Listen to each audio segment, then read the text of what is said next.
Raj TV நேயர்கள் அனைவருக்கும் வணக்கம் அண்ட் வெல்கம் டு நடிகையர் திலகம் சாவித்ரி.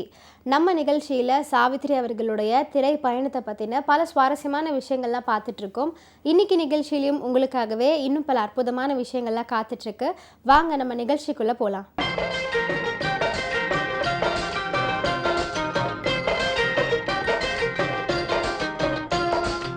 தமிழ் சினிமாவில் சில படங்கள், சில பாடல்கள் குறிப்பிட்ட நாளை குறிக்கும் அல்லது போற்றும் அடையாளமாக இருக்கும்.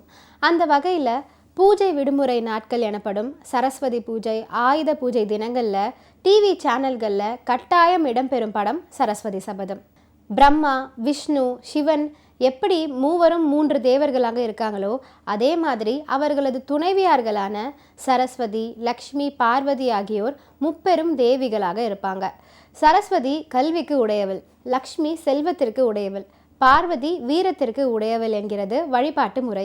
முப்பெரும் தேவிகளுக்குள்ள போட்டி வந்தா, மோதல் வந்தா என்ன ஆகும், என்ன நடக்கும் என்பதை புராண காவியமாக கூறியிருக்கும் படம் தான் சரஸ்வதி சபதம். கல்வியா, செல்வமா, வீரமா, உலகில் எது உயர்ந்தது என்கிற போட்டி முப்பெரும் தேவிகளுக்குள்ள வர, பூமிக்கு வரும் அவர்கள் வாய் பேச முடியாதவரை புலமை பெற்றவராக மாற்றுவது, பிச்சை எடுப்பவரை ராணியாக்குவது, கோழையாய் இருப்பவரை மாவீரன் ஆக்குவது என 3 வெவ்வேறு முயற்சிகளில் ஈடுபடும் முப்பெரும் தேவிகளும் அதற்காக மேற்கொள்ளும் திருவிளையாடலும் தான் இந்த திரைப்படத்துடைய கதை.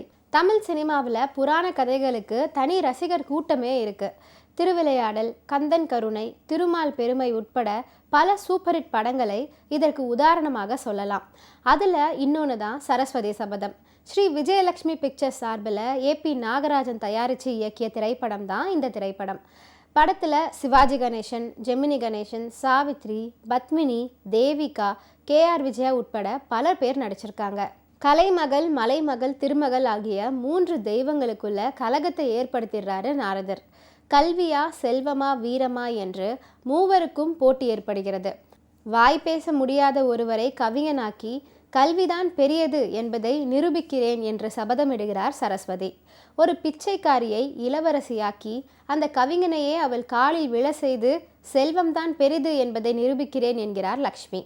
ஒரு கோழையை வீரனாக்கி வீரம்தான் சிறந்தது என்பதை நிலைநாட்டுகிறேன் அப்படின்னு சொல்கிறாங்க மலைமகள். கடைசியில் 3மே மனித குலத்துக்கு முக்கியம்தான் அப்படின்னு படத்தை முடிச்சிருப்பாங்க. கலைநயத்தோடு கடவுள்களுக்கு இடையே ஏற்படும் சண்டையை அழகாக எடுத்துரைத்த திரைப்படம் தான் சரஸ்வதி சபதம். இந்த திரைப்படத்தில் நாரதராக வந்து கலகத்தை ஏற்படுத்தும் சிவாஜி வாய் பேச முடியாத வித்யாபதியாகவும் நடித்து அசத்தியிருப்பார். அவரின் வசன உச்சரிப்பும் நடிப்பும் அப்போது அதிகம் பேசப்பட்டது. சரஸ்வதியாக சாவித்ரி இந்த திரைப்படத்தில் நடிச்சிருப்பாங்க. சாவித்ரி ரொம்ப கனக்கச்சிதமாக பொருந்தி போயிருந்தாங்க அந்த கதாபாத்திரத்துக்கு அப்படின்னு அன்றைய நாட்களில் பத்திரிகைகள்லாம் எழுதியிருந்தாங்க. இதற்கு முன்னாடியுமே அவங்க நிறைய கடவுள் கதாபாத்திரத்தில் நடிச்சிருந்தாங்க. இருந்தாலும் சரஸ்வதி சபதம் அப்படிங்கிற திரைப்படம் அவங்களுடைய கெரியர்லேயே ஒரு முக்கியமான திரைப்படமாக அமைஞ்சுது. அடுத்தது லக்ஷ்மியாக தேவிகா, பார்வதியாக பத்மினி போட்டி போட்டு நடிச்சிருப்பாங்க. படத்தின் ஒவ்வொரு வசனமும் அப்போது ரொம்ப பிரபலமாக இருந்துச்சு. கோயில் திருவிழாக்களில், கோடை காலங்களில், ஒலிபெருக்கியில் இந்த படத்துடைய வசனத்தை தான் ஒளிபரப்புவாங்க. 50 வயதானவங்க கண்டிப்பாக எல்லாருக்குமே இந்த திரைப்படத்துடைய வசனங்கள் மனப்பாடமாகவே ஆயிருக்கும். இந்த திரைப்படத்தில் இடம்பெற்ற பாடல்கள் அனைத்தையுமே இசை ஜாம்பவான் KV மகாதேவன் தான் படைச்சிருப்பாரு. இன்று வரை கேட்பதற்கு இனிமையாக அமைந்திருக்கும் இசைக்கு வரிகளை தொகுத்து கொடுத்தவர் வேறு யாருமே கிடையாது, கவியரசர் கண்ணதாசன் அவர்கள் தான். பாடல்கள் அனைத்தும் மிகப்பெரிய வெற்றி பெற்றன. KV மகாதேவன் இசையில் பாடல்களை கண்ணதாசன் எழுதியிருக்காரு. அகர முதல எழுத்தெல்லாம், தெய்வம் இருப்பது எங்கே, கல்வியா, செல்வமா, வீரமா, ராணி மகாராணி, தாய் தந்த பிச்சையிலே உட்பட அனைத்து பாடல்களும் சூப்பர் ஹிட்டாக இருந்துச்சு.